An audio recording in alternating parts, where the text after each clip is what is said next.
राधे राधे महाराज जी। महाराज जी आपके चरणों में कोटि कोटि प्रणाम। महाराज जी, शरीर में सब जगह रक्त और मांस है, आत्मा रहता कहाँ पर है? दूध में सर्वत्र घी है।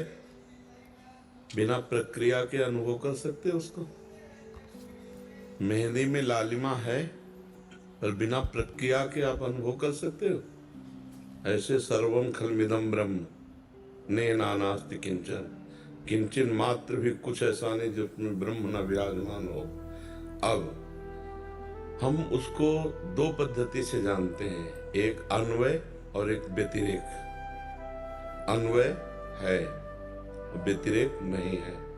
अब हम पहले शास्त्रीय सूत्र लागू करते हैं। ब्रह्म सत्यम जगन मिथ्या, ये है ये नहीं है, विभाग करते हैं। तो ये पंचभूतों द्वारा रचित जो स्थूल शरीर है ये नहीं है।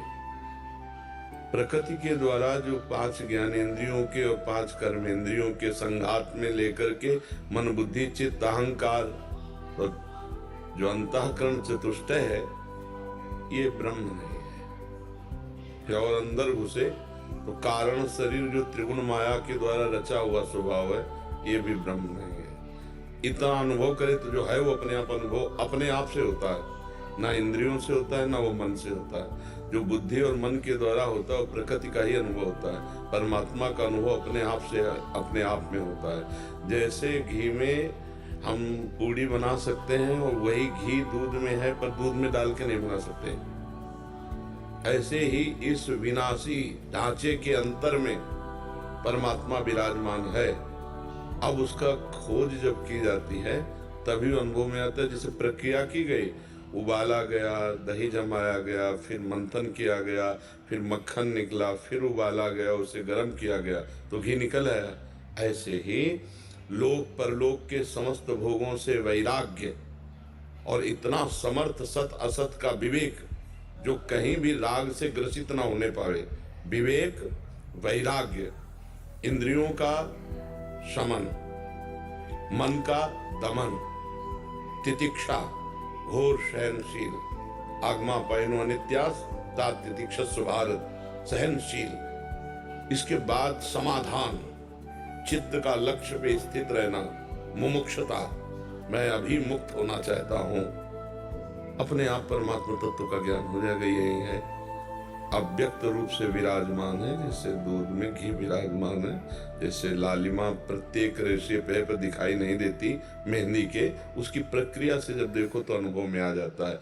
ऐसे ही महापुरुषों ने साधन चतुष्टय बताया जिसके द्वारा हम आत्म तत्व का बोध प्राप्त कर। वो साधन हमारे, वो प्रक्रिया हो।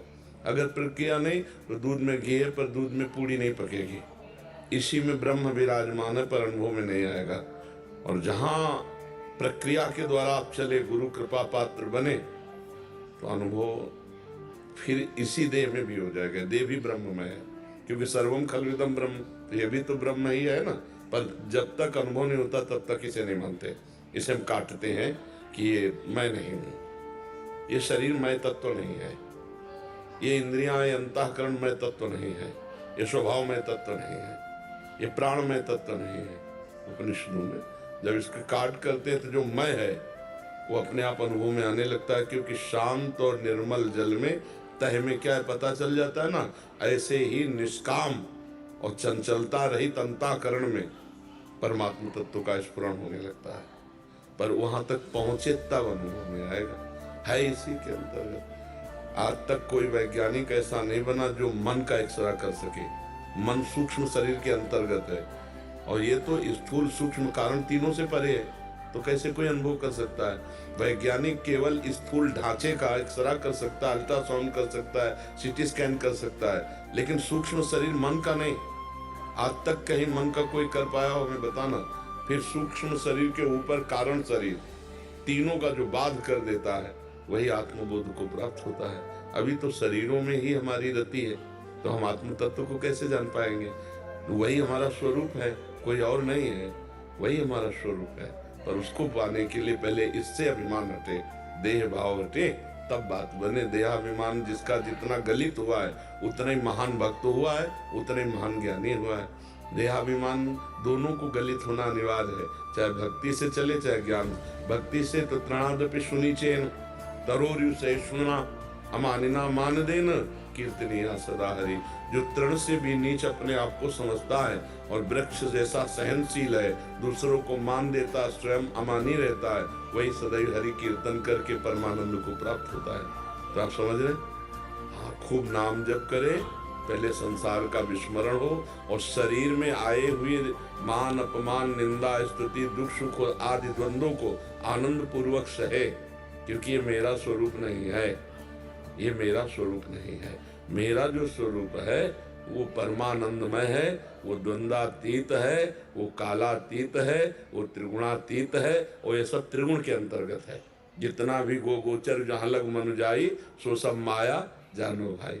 समझ रहे महाराज जी? जी, आपका एक और प्रश्न था कि साधु बनने के बाद भी जीवन में कष्ट क्यों आता है महाराज जी? साधु तो आज बने, शरीर की रचना तो पहले हो चुकी है ना, तो उस रचना में पाप और पुण्य दोनों से मिश्रित मानव देह होता है।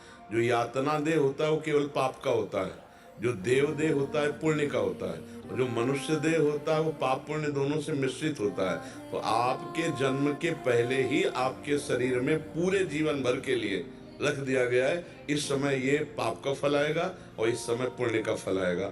इसके बाद आप साधु बने या हम बने, तो अब हमारा सत्कर्म हुआ, जो भजन हुआ, अब वो हमारा काम करेगा कि संचित कर्म को भस्म करेगा, और जो आगे हमारे क्रियमाण हो रहे हैं उनको फल से रहित करेगा, और जो प्रारब्ध भोग आएगा उसको निष्प्रभावित करेगा। आएगा भोग पर प्रभाव से प्रभावित नहीं होता। जो भगवत भक्त होता है या ज्ञानी होता है, प्रारब्ध भोग शरीर में आता है, उसे आनंद पूर्वक वो भोगता है, लेकिन भोगता बचा ही नहीं, इसलिए प्रभाव नहीं पड़ता। समझ रहे ना? तो शरीर की रचना तो साधु बनने के पहले हुई थी ना, तो पुरानी खेती का तो काम, हमारा जो खान पान है वो तो वही भोगना पड़ेगा, पुरानी खेती का। अभी नई फसल है, अभी सच्चिदानंद फसल है, अब इसको आगे आनंद लीजिए वर्तमान में भगवदानंद से। बस हमको कभी भी विचलित नहीं होना किसी भी मान अपमान दुख सुख लाभ हानि में, यही हमारी साधुता है। और परिणाम हमारा तो हम ही है, परिणाम हमारा हम ही है, कोई और परिणाम नहीं है, हम ही परिणाम है। अपने आप को पहचान गया तो परिणाम में स्थित हो गया, अपने को भूला हुआ इसलिए परिणामों में भागा घूम रहा है। सहज सुख राशि ब्रह्मानंद स्वरूप तो आपका ही आत्मा है, उसी के लिए हम उन्हीं आत्मा को भगवान श्री कृष्ण कहते हैं, उन्हीं आत्मा को भगवान शिव कहते हैं, उन्हीं आत्मा को अपना परम प्रीतम नारायण कहते हैं। वही है, एक है, दूसरा कोई नहीं है। हम खूब भजन करें और जो भी द्वंद्व आवे उसको सहें। सहत सहत बाढ़े भगति, और सहने से ही ज्ञान का प्रादुर्भाव होता है। यम ही न व्यथयन्ते ते पुरुषम पुरुषर्षभ सम दुखा सुखाधीरम स्वमृतत्वाय कल्पते। जो इंद्रिय और मन के द्वारा दी हुई व्यथा को सह जाता है, व्यथित नहीं होता है, सुख दुख में समान भाव रखता है, वो अमृत पद का अधिकारी हो जाता है। अमृत पद अपना आत्मस्वरूप ही है। हम जो भगवान है, भक्ति में उन्हें हम भगवान कहते हैं, योग में उसे परमात्मा कहते हैं, और ज्ञान में उसे ब्रह्म कहते हैं। बात एक ही है, दूसरी नहीं है। गोपीनाथ जी, राधे राधे। राधे राधे महाराज जी। महाराज जी, आपके चरणों में कोटि कोटि प्रणाम। महाराज जी, हम भगवत चिंतन में लीन होना चाहते हैं पर सफल नहीं हो पा रहे, सफल होने के लिए उपाय क्या है महाराज जी? महत्व बुद्धि। हमारी जहाँ महत्व बुद्धि होती है वहीं हमारा चिंतन होता है। शरीर में महत्व बुद्धि, शरीर के भोगों में महत्व बुद्धि, शरीर के रिश्तों में महत्व बुद्धि। महत्व बुद्धि हमारी भगवान में उतनी नहीं है। ये नहीं कह सकते कि नहीं है, क्योंकि नहीं है में आप यहाँ आते ही नहीं, आप भगवत चिंतन की बात ही नहीं करते, पर वास्तविक नहीं है। जैसे हमको अच्छा भोजन मिल जाए तो हम प्रभु को भूल गए, तो भोजन से भी भगवान का महत्व हमने कम समझा, तभी तो भगवान को भूल गए। जब हमारी महत्व बुद्धि श्री भगवान में ऐसी हो जाए कि त्रिभुवन की कोई भी भोग वस्तु, कोई भी राज्य लक्ष्मी, कोई भी वैभव मिले, पर हम प्रभु का आधे पल के लिए भी स्मरण न छोड़ें, तब माना जाएगा कि महत्व बुद्धि भगवान पर है। तो हम महत्व बुद्धि प्रभु पर बढ़ाएं। ये श्वास बहुत कीमती है, इससे बढ़कर त्रिभुवन में कोई कीमती चीज नहीं है। इस श्वासों को हमने, मानो आपकी 50 वर्ष की आयु में आपने जो कमाया, अब आपकी आखिरी श्वास हो, तो 50 वर्ष की श्वासों खर्चा करके जो कमाया, उससे एक श्वास भी नहीं खरीद सकते हो आप, एक श्वास भी। तो ऐसी कीमती श्वासों में यदि हम राम हरि कृष्ण बोले होते, राधा राधा बोले होते, तो ये श्वास सार्थक हो जाती, नहीं तो श्वासें निरर्थक है। तो महत्व बुद्धि परम धन भगवान का नाम है।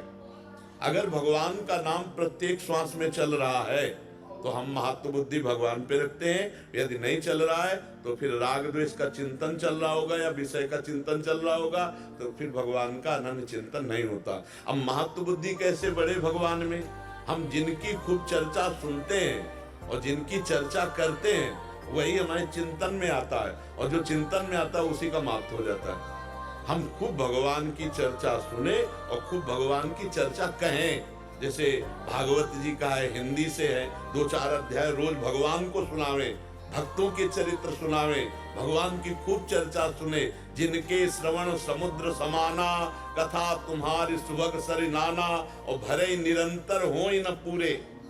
खूब कथा पृथु जी महाराज ने तो कथा का ऐसा स्वाद मिला कि भगवान से कहा कि हमें एक वरदान दे दो, 10,000 कान हमारे दे दो। 10,000 कान, 1-2 कानों में, हाँ 5-5 हजार कानों की सामर्थ्य हो, जिससे मैं रात दिन भगवान की चर्चा सुनता रहूं, तो महत्व बुद्धि आ जाएगी। हम जिसकी चर्चा सुनते हैं, जिसकी चर्चा करते हैं, हमारा मन वही मनन करता है। तो हम संसार की चर्चा सुनना बंद करें, संसार की चर्चा करना बंद करें, भगवान की खूब कथा वार्ता सुने और गाएं, तो अभी भगवान से प्रीति हो जाए। भगवान का नाम कीर्तन करें, भगवान का नाम जप करें, भगवान की लीला कथा सुने, भगवान की लीला कथा गाएं, और भगवान के प्रेमी संतों का समागम उनके सानिध्य में रहे, तो अभी भगवान पर महत्व बुद्धि हो जाएगी। अगर भोगों में राग है, संसार में राग है, तो भगवान से देखो, भगवान का भजन करने के लिए ये चौपाई जीवन में उतारनी पड़ेगी। जननी जनक बंधु सुत धारा, तनु धन धाम सुहृद परिवारा, सबकी ममता ताग बटोरी, मम पद मनहि बांध बरि डोरी। शेष काम भगवान कर देंगे। आपको सत्संग के द्वारा प्राप्त विवेक से इनके संबंधों का राग जो है वो भगवान के चरणों में समर्पित करना होगा। अभी हमारा शरीर और शरीर संबंधियों में अधिक राग होने के कारण भगवान में महत्व बुद्धि जो होनी चाहिए वो नहीं है, इसलिए हमारा निरंतर भजन नहीं चलता। तो महत्व बुद्धि सुनने कथन से और मनन से होती है। जो श्रवण कथन सुमिरन, तो फिर महत्व बुद्धि हो जाएगी। अभी श्रवण कथन सुमिरन हमारा संसार का होता है, इसीलिए इसी पे महत्व बुद्धि है। जैसे रोज किसी की बात सुनो तो आपको देखने की लालसा आ जाएगी। ऐसे हम जब रोज भगवान की बात सुनते हैं तो एक बार लग जाता है, एक बार लाइव तो देखें भगवान को, कैसे है भगवान। जहां ये लालसा लगी भगवत प्राप्ति की, बस फिर काम बन गया। भगवत प्राप्ति की लालसा लगे तो अब चाहे 1 घंटा आपको बैठे रहना पड़े, बुरा नहीं लगेगा।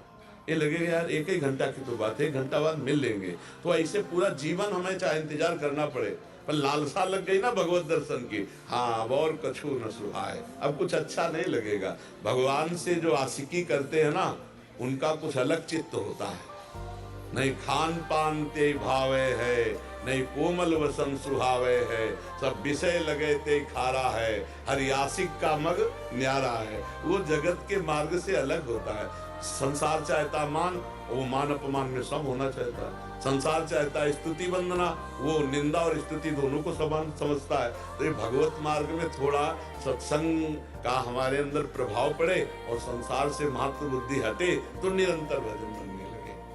अलका जी दिल्ली से। महाराज जी राधे राधे। महाराज जी, मन की शांति प्राप्त करने के लिए क्या करना पड़ेगा और कैसे होगी? मन अशांत होता है, सुने हुए भोगों के भोगने की इच्छा, भोगे हुए भोगने को तृष्णा, पुनः भोगने की इच्छा, और नाना प्रकार की दुर्वासनाओं की परत लगी हुई है। अब उसे कभी चैन नहीं मिलता। जो हम शांति की खोज कर रहे हैं, जब तक हमारे मन की वासनाएं नष्ट नहीं होंगी तब तक शांति नहीं मिल सकती। तब लगी कुशल न जीव कहूँ, सपने हूँ मन विश्राम, जब लगी भजत न राम को शोक धाम तज काम। ये कामनाएं जब तक शांत नहीं होंगी तब तक हमारे मन को शांति नहीं मिलने वाली। अब हम नाम जप के द्वारा कामनाओं को नष्ट करते हैं। जैसे नाम जप शुरू करो तो जैसे आप देखो फिल्म चल जाए ऐसे चलाने लगेगा मन, जो दुर्वासना चित्र सहित है आपके सामने आने लगेगी। नाम जपना शुरू करो तो जब हम कोई मैसेज डिलीट करते हैं तो हमारे सामने आता है ना, तभी तो डिलीट करते हैं। तो ऐसे ही हमारे सामने काम क्रोध लोभ मोह मद मत्सर की बहुत सी वृत्तियां भरी हुई हैं और वो भजन के द्वारा ही नष्ट होंगी। अगर हम नाम जप एकाग्रता पूर्वक करें तो हमारा मन डिलीट होना शुरू हो जाएगा। उसमें जो षड विकार के चित्र भरे, जो षड विकार की वासनाएं भरी, वो जहां नष्ट हुई तहां मन शांत होने लगेगा। जैसे जैसे मन निर्मल होता है वैसे वैसे शांत होता है, जैसे जैसे मन मलिन होता है वैसे वैसे चंचल होता है। अभी हमारे अंदर मन में वासनाएं जो बैठी हुई है ये भजन के द्वारा नष्ट कर दी जाए, नहीं तो इन्हीं वासनाओं से तो नया जन्म हो जाता है। यही वासनाएं तो नया जन्म करा देती है। जहां समस्त वासना सकल कामनाहीन जे राम भगति रसलीन, खत्म खेल हो गया, मन परम शांत हो जाएगा। नाम जप कीजिए। देखो चाहे जितना धन हो, चाहे जितना वैभव, चाहे जितना भोग भोग लियो, एक आखिरी बात आती कि मरना है, सब छूटना है। अब इसकी शांति कहां से हो? जो कमाया, जो बनाया, जो रिश्ता, जो नाता सब छूटेगा। दुनिया में लाखों का मेला जुड़ा, हंसा जब जब उड़ा तो अकेला उड़ा। इसका समाधान कहां से हो? मरना है यार। अच्छा कब मरना ये भी पता नहीं, कभी भी मर सकते। और जब मरेंगे तो अकेले जाएंगे, कुछ न बैंक बैलेंस, न मित्र, न दोस्त, न पत्नी, न पुत्र, न परिवार। और यहां से कुछ ले जाना है ले, और जो ले जाना है वो कमाया ले, तो अशांति बनी रहेगी। शांति तब होगी जहां जाना है वहां का पता हो, जहां जाना है वहां ले जाने वाली बात हमारे पास हो। तो अभी नाम जप करो। कबीरा सब जंग निर्धना, धनवंता नहीं कोई, धनवंता सोई जानिए जाके राम नाम धनो।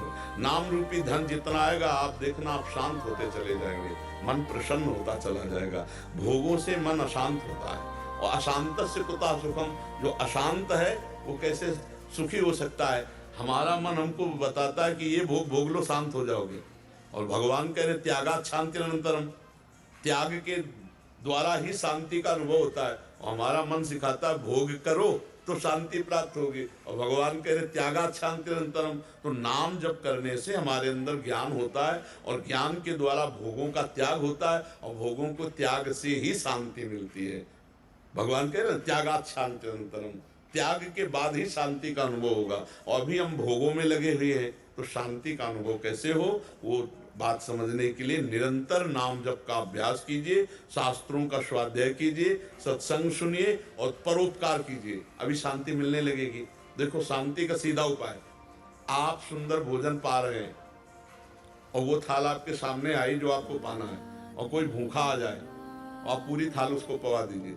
देखो वो भोजन पा के तृप्त होगा, आप शांत होंगे, आपका हृदय शांत हो जाएगा, आपके हृदय में शीतलता आ जाएगी। तो परोपकार, भगवान नाम जप, सत्संग और शास्त्रों का स्वाध्याय, ये शांति नहीं परम शांति प्रदान कर देगा।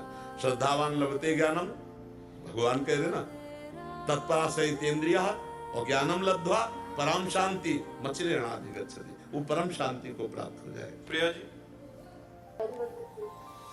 राधे राधे महाराज जी। गुरुदेव आपके चरणों में कोटि कोटि प्रणाम। महाराज जी, प्रेम लक्षणा भक्ति क्या है और ये कब जागृत होती है और इसका अनुभव कैसे होता है? प्रेम लक्षणा भक्ति का जो स्वरूप है, पहली बात तो है अनिर्वचनीय।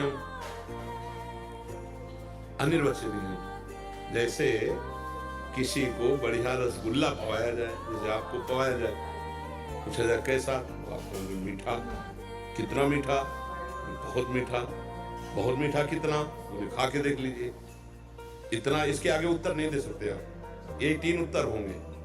अगर गूंगे को पवा दे तो फिर उत्तर ही नहीं है, उसकी मुस्कुराहट से समझ सकते हो। तो ये मुंह का स्वादनवत, देवर्षि नारद जी ने कहा प्रेम लक्षणा भक्ति को मुंह का स्वादनवत, मुंह का स्वादन, ये अनुभव गम्य है, इसको वाणी से नहीं बताया जा सकता। अनिर्वचनीयम प्रेम स्वरूपम, वाणी के द्वारा इसका प्रवचन नहीं हो सकता प्रेम का।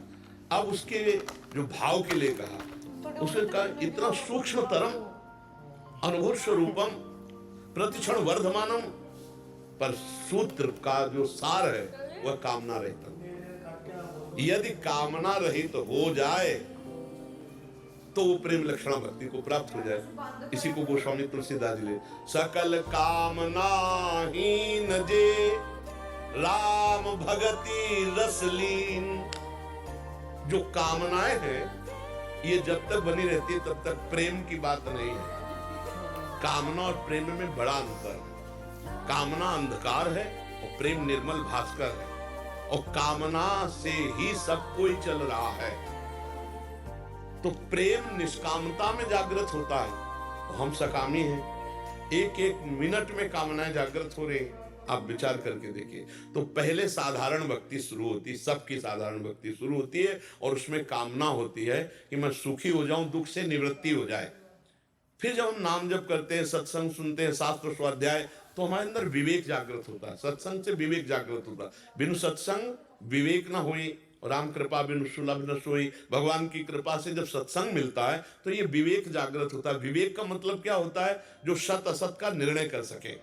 तो हमारे निर्णय में आया कि जितना भी हम देख रहे हैं, जितना भी भोग रहे हैं, जितना भी सुन रहे हैं, ये सब भगवान की माया का स्वरूप है। गो गोचर जहां लग मन जाई, सो सब माया जानो। और इसकी सत्ता नहीं, ना सतो विद्यते भाव, ना भाव विद्यते सत्ता। अब हम शरीर से, शरीर संबंधी भोगों से और शरीर संबंधी रिश्ते नातों से अपने मन को हटा के प्रभु में लगाएं। प्रेम लक्षणा भक्ति के लिए करें। जननी जनक बंधु सुत दारा, तनु धन धाम सुहृद परिवारा, सबकी ममता ताग बटोरी, मम पद मने बांध बर डोरी। देखो, हिम्मत करो, सबकी ममता को बटोरो। एक मात्र ममता जब बटोर जाएगी तो हृदय में आएगा, जैसे मीरा जी के हृदय में आता है, मेरे तो गिरधर गोपाल दूसरो न कोई, जाके सिर मोर मुकुट मेरो पति सोई। अब जब सब जगह से ममता समेटकर भगवान के चरणों में आई और तनुवांग मनोभी रमले सोहम तविवासिता, शरीर मन वाणी और स्वयं भगवान की शरण में हो गए, तो अब कामना किसके लिए करें? सारे रिश्ते भगवान के चरणों में और पूरा जीवन भगवान के चरणों में, तो अब कामना के लिए कोई गुंजाइश नहीं, क्योंकि मैं और मेरा बचा नहीं। अब उससे प्रीति का अंकुरण होता है। अब वो भगवान को स्मरण करके कभी रोता है, कभी हंसता है, कभी गाता है। न लाज तीन लोकन की, न वेद को कहो करे, न शंख भूत प्रेत की, न देव जच्छते डरे, सुने न कान और की, दृश्य न और इच्छना, दृश्य न और इच्छना। यही प्रेम लक्षणा भक्ति उसके हृदय में जागृत होती है कि गदगद सुर नयना सजल, दंपति रस रह भीन, ई गति वृंदा विपिन में फिरे प्रेम तल्लीन। पर वहां तक पहुंचने के लिए पहले कामनाओं का और ममता आसक्ति का त्याग अनिवार्य है। इसलिए श्रीमद् भागवत का खूब स्वाध्याय करें, गीता जी को खूब पढ़े, पहले समझे भगवान की महिमा और माया की महिमा, और असत माया का त्याग और भगवान की प्रति अपनापन। फिर धीरे धीरे हमारी प्रीति का अंकुरण। प्रीति बहुत दुर्लभ वस्तु, भगवान सब दे देते हैं लेकिन प्रीति नहीं। और जब कोई भगवान से प्रीति करने चलता है तो इन तीन का प्रचंड तांडव शुरू हो जाता है उसके जीवन में, कंचन, कामिनी और कीर्ति। इन खाइयों को पार कर जाए तो आगे भगवान ऐसे खड़े आ जाओ। लेकिन भाई 100 में 75 तो लुढ़क जाते पहले में ही। 75, चाहे वो जो साधक हो, चाहे स्त्री शरीर साधक हो, चाहे पुरुष शरीर साधक हो, जो मन में कल्पना की उसके अनुसार आपको संग मिलेगा। क्योंकि आप भजन कर रहे हो ना, भगवान से मिलना चाहते हो ना, तो जैसा सोचा था तुमने मन में वैसे ही भोग आपको मिलेगा। तो 100 में 75 तो ढलन जाते पहली खाई में। फिर दूसरी आती है रुपया, सोना, चांदी, महिमा। अब वो निकला था दासत्व में, मैं सेवक सचराचर रूप स्वामी भगवंत। फिर मतलब 100 में 98 यही फिसल जाते हैं। दो कोई ऐसे एक दो होते हैं जो उसको क्रॉस कर पाए, जो कंचन, कामिनी, कीर्ति तीनों खाइयों को पार कर ले जाए, तब वो प्रेम का पात्र बन जाता है। बहुत कठिन है, बहुत कठिन है। देखो, बहुत कठिन है। जैसे कहते हैं हमको धन से कोई प्यार नहीं, वो जा रहा हो 500 रुपया फेंक दो सामने और छुप जाओ। फिर देखो 500 रुपया उसको कैसे हिलाता है, आगे कदम बढ़ाएगा, पीछे हटाएगा, फिर झुकेगा, आसपास देखे।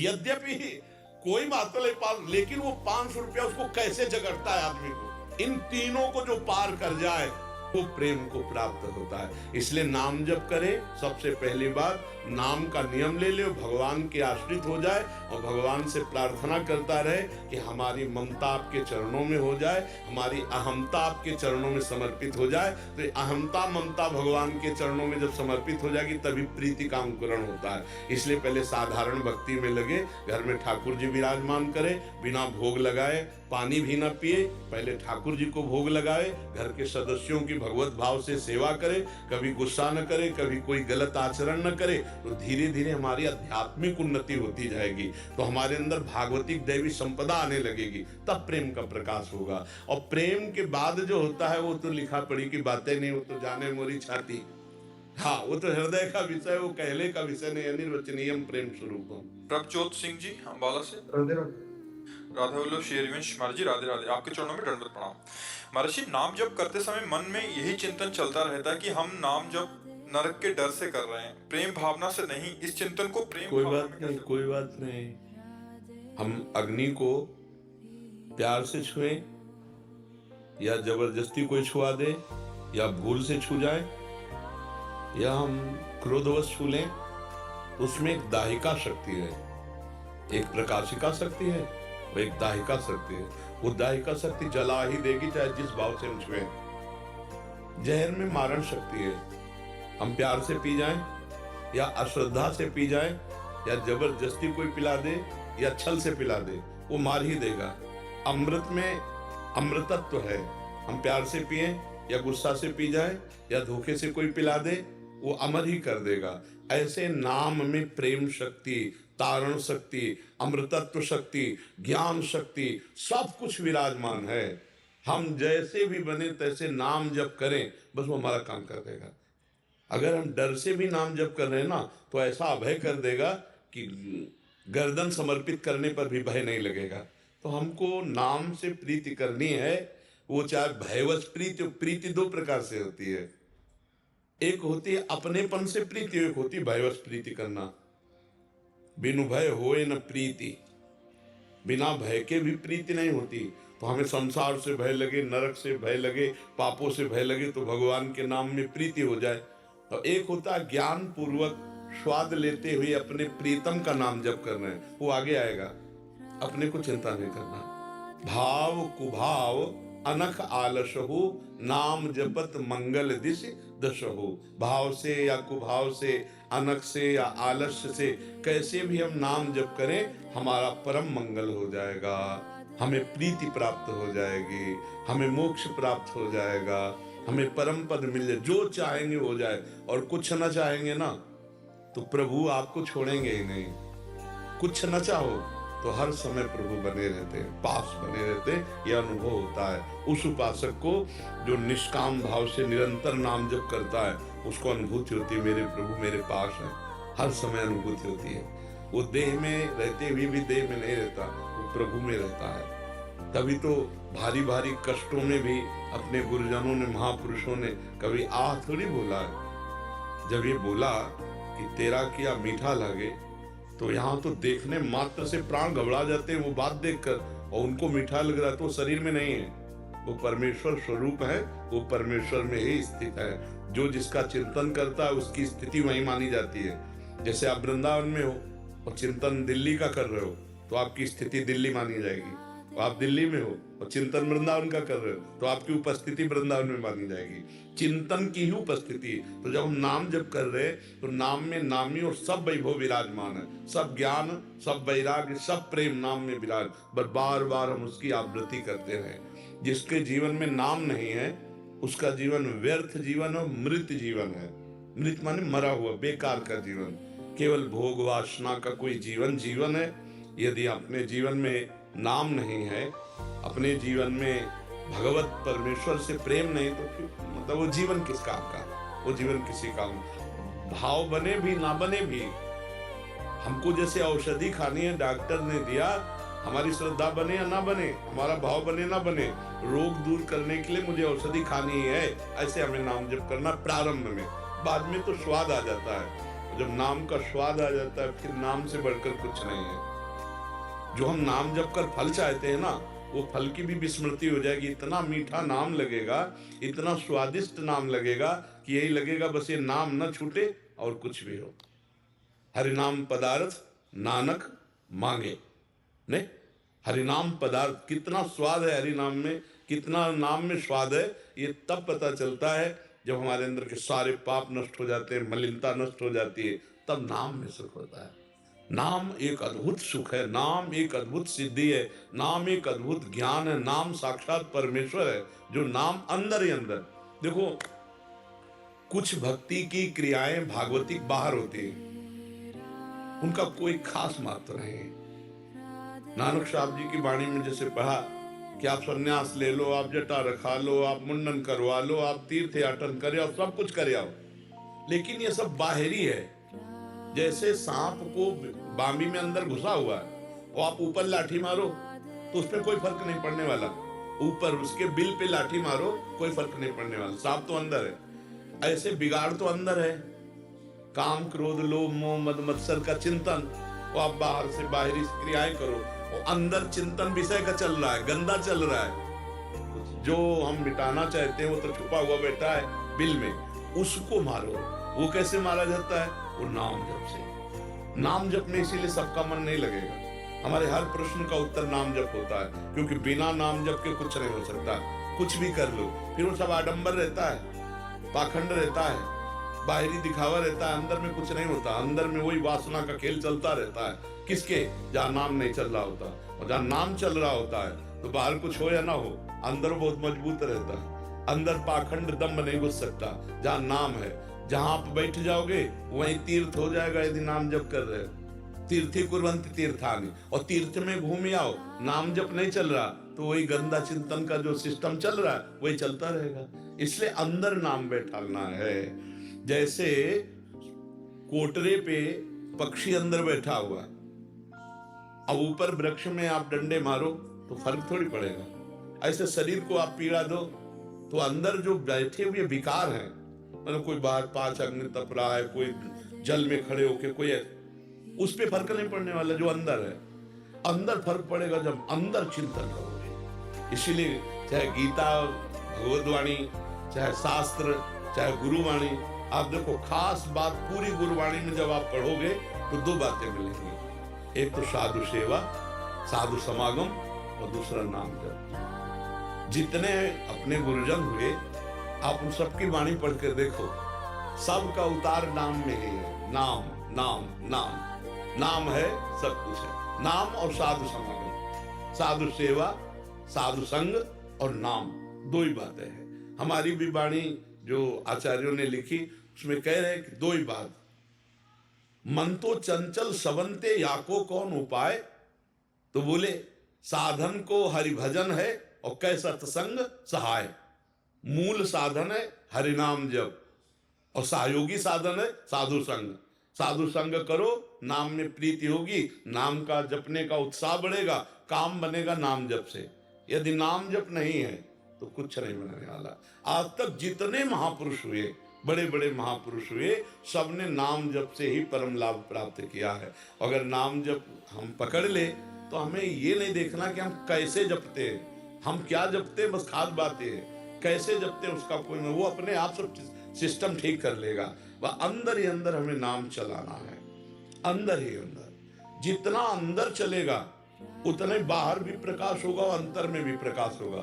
और अंदर नाम नहीं चल रहा तो बाहर कोई बड़े से बड़ा साधन कर लो, वो अहम पुष्ट करेगा, ये सब बातें होंगी, अहम का नाश नहीं होगा, वो नाम नाश करेगा।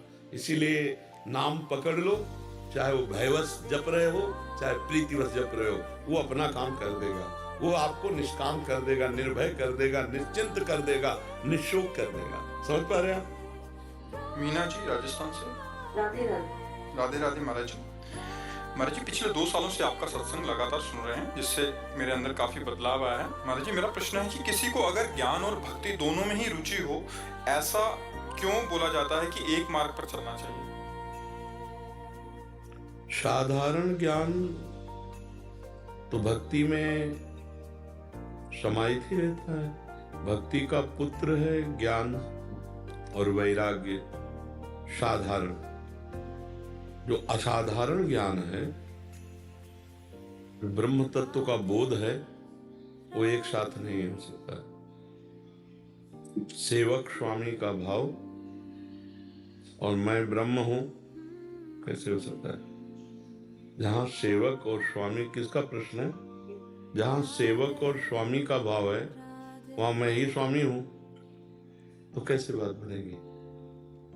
एक सीमा तक जो साधारण ज्ञान है वहां तक तो भक्ति साथ चलती है, फिर मोड़ हो जाता है। सीमा तक ज्ञान, जैसे जगत नाशवान है, समस्त भोग दुख में है, समस्त संबंध भ्रमात्मक है, ये ज्ञान ही तो हो रहा है। लेकिन जब ज्ञान इस बात का कि मैं ब्रह्म हूं, जब वही ब्रह्म मैं हूं, तो सेवक कौन है? सेवक तो भ्रम हो गया। फिर सेवक स्वामी भाव भ्रम हो गया, और भक्ति की सिद्धि है सेवक स्वामी भाव से। सेवक से विभाव बिन भव न तरी उर्गा। कोई समझे या न समझे, सबसे हमारी समझ भली, ठाकुर नंद किशोर हमारे, ठकुराइन वृषभानु लली। यह भक्ति। और जब शुद्ध ज्ञान की बात आती है तो ब्रह्मविद ब्रह्मैव भवति, ब्रह्म को जान लेता ब्रह्म स्वरूप हो जाता है।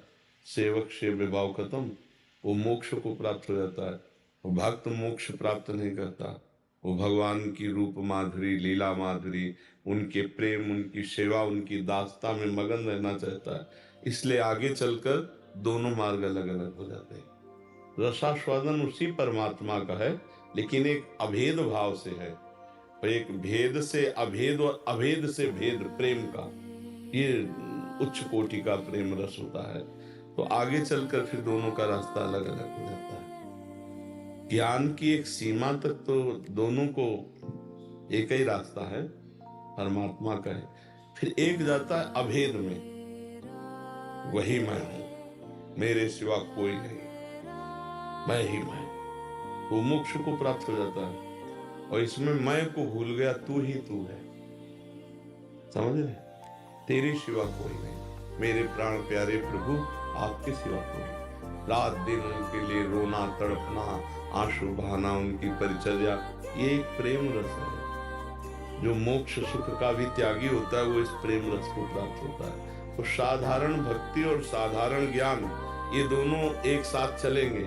लेकिन असाधारण भक्ति तो ये ज्ञान कर्म के अधीन नहीं है, ये परम स्वतंत्र भक्ति है। प्रेम लक्षणा भक्ति, ये परम स्वतंत्र भक्ति, स्वतंत्र सकल गुण खानी, और बिनु सत्संग न पावई प्राणी।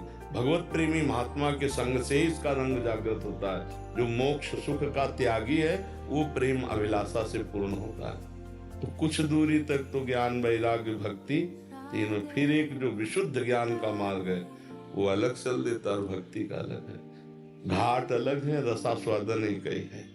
उसी परमात्मा का ही तो रसास्वादन है, और वो अभेद होकर उसमें मिल जाता है परमात्मा समुद्र में, और वो परमात्मा समुद्र का सेवन पान करता रहता है। एक चींटा चीनी में मिलकर के चीनी बन गया, यह ब्रह्म ज्ञानी। और एक चींटा चीनी के किनारे लगे हुए स्वाद लेता रहता है, यह है भक्त। कौन सा आपको पसंद आएगा? मैं ऐसे तो ब्रह्म ज्ञान भी सुनती हूँ। नहीं, सुनना, देखो बाजार में गए तो सब कुछ देखते हैं, लेकिन आप खरीदे क्या? बात ये नहीं कि मैं हीरे की भी दुकान में गई, मैं सोने की भी दुकान में, आपने खरीदा क्या? बात ये है ना, आप किस मार्ग की पथिक हैं? वही मुझे थोड़ा सा कंफ्यूजन। अब मतलब अभी चौराहे पे खड़ी है, कंफ्यूजन अभी तो आप चौराहे पे खड़ी है कि मैं चलूं तो किधर चलूं? आप किलोमीटरों की जानकारी कर रही है। अभी तो ब्रह्म ज्ञान और भगवत प्रेम में बहुत अलग की बात हो सके। हमारी प्रार्थना, हमारी अगर प्रार्थना मान लें और आप नाम जप करें तो जो चाहेंगे वो मार्ग आपको प्राप्त हो जाएगा। प्रभु का नाम बार बार जप कीजिए, और आपको चाहिए तो शुद्ध ज्ञान हो जाएगा, आपको चाहिए तो प्रेम हो जाएगा, आपको चाहिए सांसारिक भोग तो वो भी मिल जाएंगे, भगवान चाहिए तो भगवान भी मिल जाएंगे। नाम जप नहीं है तो इन कोरी बातों से माया पर विजय प्राप्त नहीं किया जा सकता।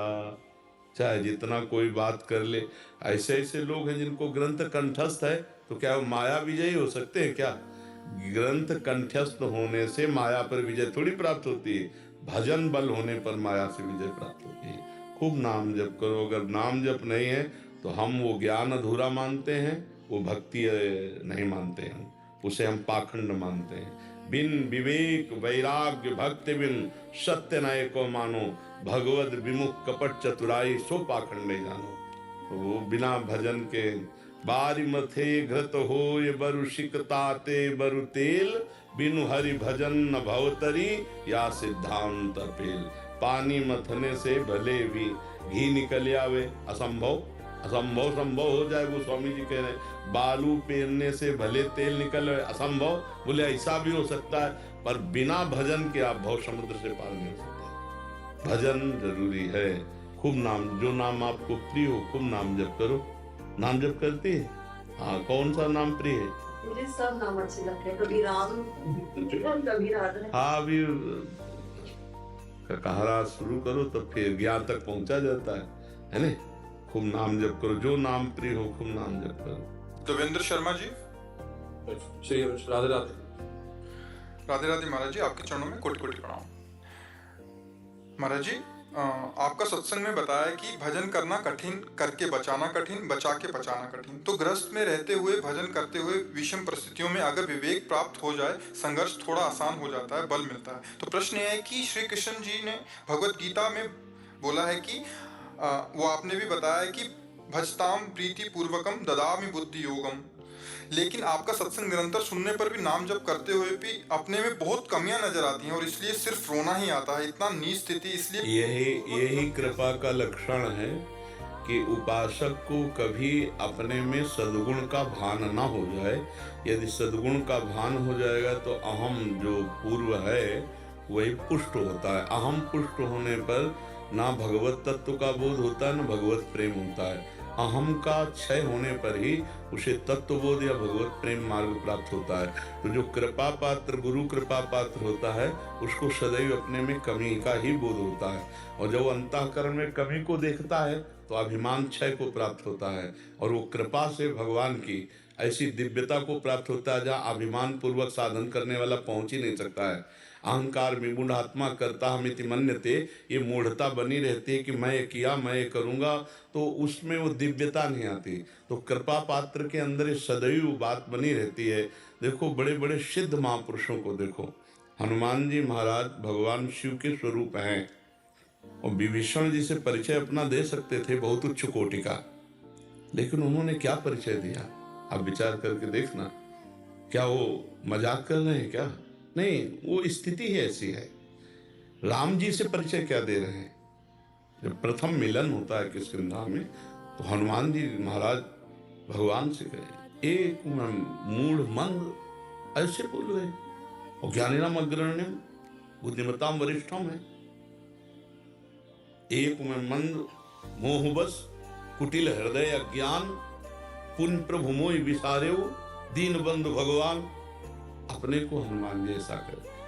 देखो इतने बड़े ज्ञानी महापुरुष हैं विश्वामित्र जी, गरुड़ जी महान ज्ञानी हैं। कौन सा ऐसा भक्त है जो ज्ञान से संपन्न नहीं होता? लेकिन जब उनके हृदय की बात सुनो तो बहुत दैन्य पाया गया, दैन्यता पाई गई।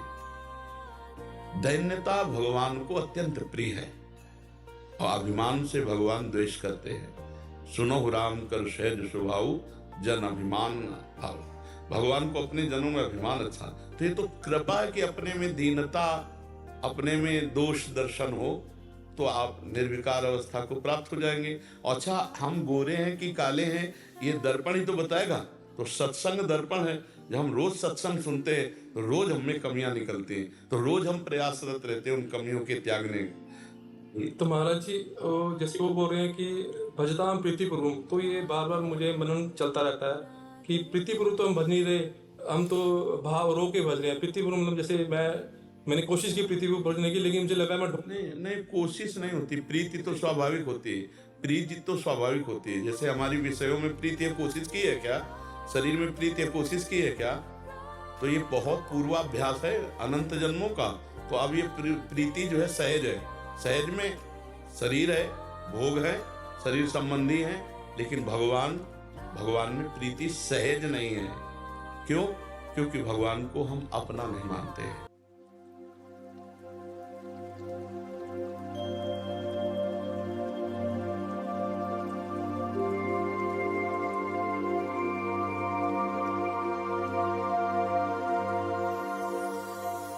राधे राधे राधे